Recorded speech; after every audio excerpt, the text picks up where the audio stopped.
Biden administration proposal and their detailed plan on what to do on the border is working exactly as they planned it to work. No one will ever convince me this is an accident. If this was unintentional, they would have already responded to be able to stop it. Not only are they not stopping it, they continue to find people and find new ways for people to not follow the law.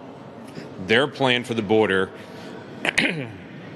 is working exactly as they planned for it to work. How do I know that? January the 20th of last year, President Biden stepped in the very first day, stopped border wall construction. He put handcuffs on Border Patrol and on CBP and told them they couldn't actually engage, took away every international agreement that we had with any country to be able to limit border security. He took those away immediately with no plan to substitute. If any one of these reporters were to go to anyone in the administration right now and say, what is your plan for when the COVID epidemic ends to be able to limit the flow of people coming across the border, they would tell you, we don't have one. We don't know. What they call Title 42 authority, the limited number of people they are turning around under the COVID pandemic rules, they have no replacement for that. I spent last week down on the Texas-Mexico border. I met with Border Patrol. I met with CBP. I met with ICE. I went to the places that Eli Mayorkas did not go, and the president and the vice president would not go and have not gone. Here are the things that I saw firsthand. And I would encourage any reporter to go check my facts on it and to go look and see on it.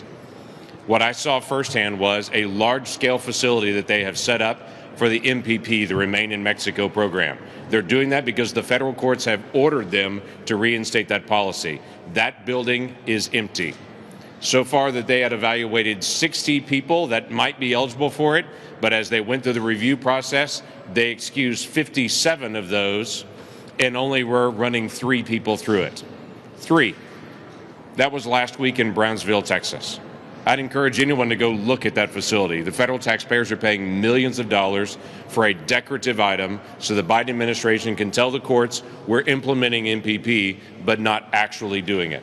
I'd encourage you to go back and look at the wall because the Biden administration is saying we're closing the gaps. We're closing the gaps. There are gaps in the wall. We know it's nonsensical. We're closing the gaps. I'd encourage anyone to actually go see what's happening because you'll see generations of 30-foot wall that's there with a gap in between, and they're closing the gap with a fence about this tall. And that's they're closing the gap in between. That's what's actually going on at the border. So don't believe actually the numbers and the statistics and things that are coming out. Go see it for yourself and know. And go talk to the Border Patrol agents, which will tell you every single person crossing the border pays between $4,000 and $30,000 per person to actually cross that border that they pay to the cartels. The Biden administration has been the greatest profit maker for the Mexican cartels that we've ever seen, and their ability to be able to move humans and smuggling and to move drugs across our border. I believe the vast majority of the people do not agree with the Biden plan that he's executing right now for the border. That I believe the vast majority of the American people want to see a secure border, by the way, like every other nation in the world wants to see. Everyone wants to be able to see a secure border. We are no different on that. And we look for the Biden administration to actually have a plan to secure the border rather than running their current plan to leave an unsecure border.